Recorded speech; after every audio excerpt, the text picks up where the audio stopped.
एक छोटे से गांव में रामू नाम का एक बहुत ही गरीब किसान रहता था। उसके पास थोड़ी सी जमीन थी, एक पुराना हल और 2 बैल। मेहनत वो दिन रात करता, लेकिन कभी सूखा पड़ जाता तो कभी ज्यादा बारिश उसकी फसल बर्बाद कर देती।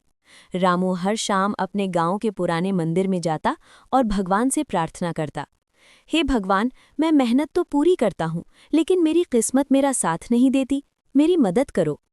एक साल गांव में भयानक सूखा पड़ा, खेतों में दरारें पड़ गईं, कुएं सूख गए और लोगों के घरों में खाने की कमी हो गई। रामू बहुत दुखी हुआ। वो मंदिर गया और बोला, भगवान, अगर आप सच में हो तो मेरी मदद करो, मैं हार गया हूँ। उसी रात उसे सपना आया। सपने में भगवान ने कहा, रामू, कल सुबह अपने खेत में जाना, वहां मैं तुम्हारे लिए कुछ छोड़ जाऊंगा। सुबह रामू जल्दी उठकर खेत पहुंचा। वहां उसे मिट्टी में दबा हुआ एक छोटा सा लोहे का डिब्बा मिला। उसने खोला तो उसमें कुछ बीज थे और एक पर्ची।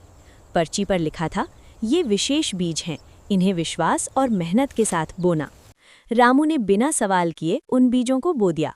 वो रोज खेत में जाता, उन्हें पानी देता और भगवान पर विश्वास रखता। कुछ ही हफ्तों में खेत में हरी भरी फसल लहलहाने लगी। वो फसल गांव की बाकी फसलों से कहीं बेहतर थी। गांव वाले हैरान रह गए।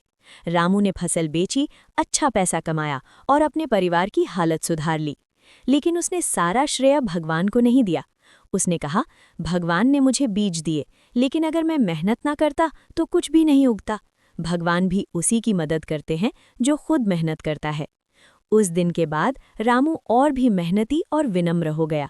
उसने गांव के दूसरे किसानों की भी मदद की और सबको यही सिखाया, विश्वास और मेहनत साथ हों तो किस्मत भी बदल जाती है। कहानी की सीख, भगवान पर भरोसा रखो, लेकिन अपनी मेहनत कभी मत छोड़ो।